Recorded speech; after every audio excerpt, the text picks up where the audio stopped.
Okay, guys, we back at it. So everybody's been talking about the whole Kanye West releasing the Hail Hitler song. There's all these videos of individuals just playing it all over the world, and it's like this. Everyone's having a big old anti-Semitic party, guys.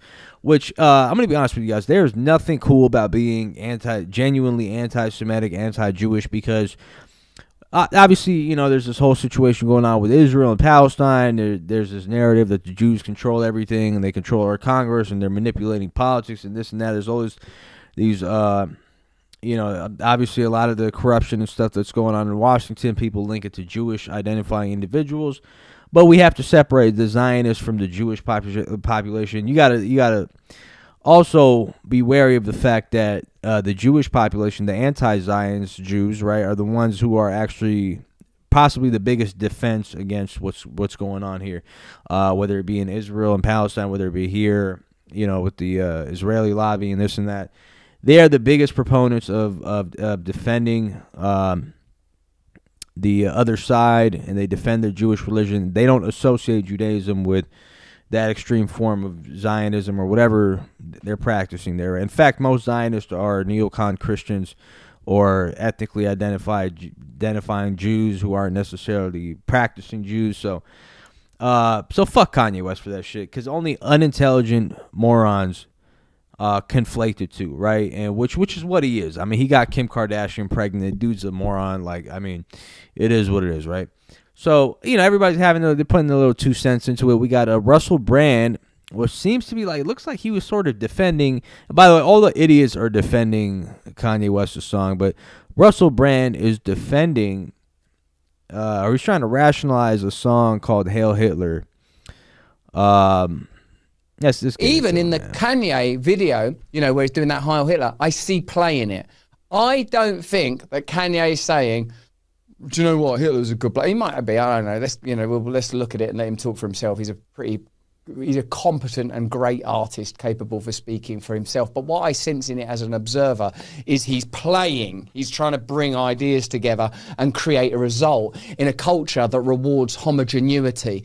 People continually select towards the banalizing center. Because why? Because of commerce. Because advertisers won't advertise on late night TV if Colbert comes out and says, for example, do you know what? I really regret dressing up as a vaccine and endorsing those vaccines, because it turns out that gain of function research is being banned now, or at least it's not going to be federally funded. And it looks increasingly like adverse events from those vaccines are potentially worse than if you got COVID itself.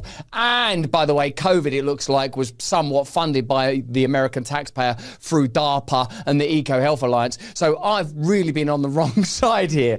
And my God, all those things I've said about Bobby Kennedy, I need to take that stuff back.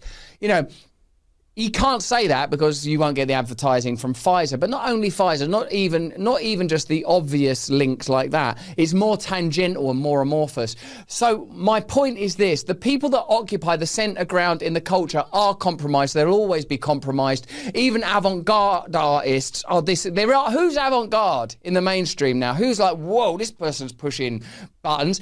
Think about and when I say avant-garde, think about Elvis, man. Elvis was controversial for a while. This guy's a bit too sexual. Cut his hair and get him in the army. Think about the Beatles, those sweet, adorable little darlings. When he comes to your country, John Lennon, and said, I think the Beatles are as big as Jesus. As he himself said, he wasn't saying the Beatles are better than Jesus. He was a guy in his 20s absorbing an incredible amount of power and energy, sexual energy thrown at him. He's meeting presidents all of a sudden. It's like an overwhelming thing. And he sort of spoke out. Now, even the Beatles, avant-garde means at the edge of the culture. So what happened to the Beatles in the end was, well, I don't know if they got... All right, so he's trying to make the argument that it's some form of art that he's doing, and and then Kanye West just said way too many anti-Semitic statements, and the moron doesn't even know what's going on with Gaza and the geopolitics behind it. He's just basing it off his treatment with some of these record label executives, which, I mean, come on, dude. Fucking idiot. Anyways. And we got Brandon Tatum, a.k.a. Brandon Titties. because he's another big supporter of the genocidal army, trying to defend Kanye West's Hail Hitler song. And this guy's a big old, buffoon that supports Israel, and dick rides Trump all day. Let's just get into this. I think he shouldn't see his kids. I think he's absolutely out of his mind. I think he says hurtful and evil things that can make people believe that he's anti-Semitic. Maybe he is, but I don't think this song specifically is alluding to the fact that he wants to support Hitler. I do think he's artistically explaining his frustration, which I don't agree with, but that's just what it is. I think that we're blasting this anti-Semitism out of control to a certain degree. Everything that is negative towards Jews isn't always, in some cases, come on. Sorry, Brandon, hang on.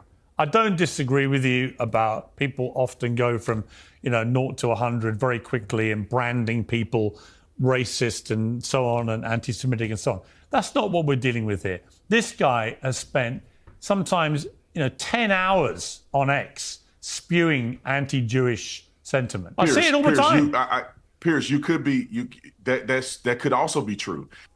Right. I can't believe what I'm hearing, Pierce, from Brandon, that somehow Heil Hitler in a song isn't anti-Semitic. By the way, this is the same guy who sold swastika t-shirts the week his album came out. Is he mentally disturbed? Yes. I totally disagree with Michael Knowles. Just because somebody thinks they're the villain or they're doing bad doesn't make it okay. And by the way, this is about money, okay? He gets in the news and he says ridiculous things, anti-Semitic or otherwise, to try to sell albums and be in the news. Yes, is he mentally ill? Sure, but here's what makes him even more dangerous. He has one of the biggest platforms on the planet, millions of followers. When he says anti-Semitic things, and that's exactly what they are, it's dangerous because everyday people that are cult followers that follow him will start to buy into it. I had a conversation with a friend of mine who happens to be African American a few weeks ago. He has become anti-Semitic because he's a huge Kanye West fan. Now, I'm talking with him, I'm trying to work with him, but because some people in society are huge Kanye West fans, they listen to his music, but they also buy his swastika t-shirts. That can also incite violence. This is absolutely anti-Semitic, Brandon, and you can't deny that. You know what? I'll go back to Brandon quickly for a response, but honestly, I don't know if he quacks like an anti-Semite, he walks like an anti-Semite, and he spends all day, every day, spewing hateful abuse like an anti-Semite. He probably is an anti-Semite. Well, Pierce, and I'll say this again, maybe what I said was misconstrued. I don't deny that he's anti-Semitic. I don't deny that he said hurtful and evil things about the Jews, which I disagree. I'm probably the biggest Jewish supporter on this panel. All right, see, that's what I'm saying. Like, this dude's constantly switching his like, first he went from saying, he has the right to do it, man. He didn't mean it that way. He's not anti-Semitic. And then now, towards the end, he's like, I didn't say he's not anti-Semitic. I didn't say he's not a Jew. Like, dude, fuck out of here. Like, look, I'm not one of those guys that sits there like these quack jobs, like some of these guys on X, like Stu Peters and these people like run a whole career, literally being literal racist and anti-Semites, and have a serious problem with Jewish people in general, which, the reality of it is, like, the people who are kind of resisting and helping resist some of this stuff that's going on are actually Jewish, Jewish people with a lot of dough, man, like with a lot of money. I mean, look, man, we got Bernie Sanders coming out, Chuck Schumer, these type of people, man. George Soros, they don't stand with what Israel's doing, right? So you guys got to get your facts together, man, because first off, just because they're Jewish doesn't mean they're Zionist or believe in that ideology.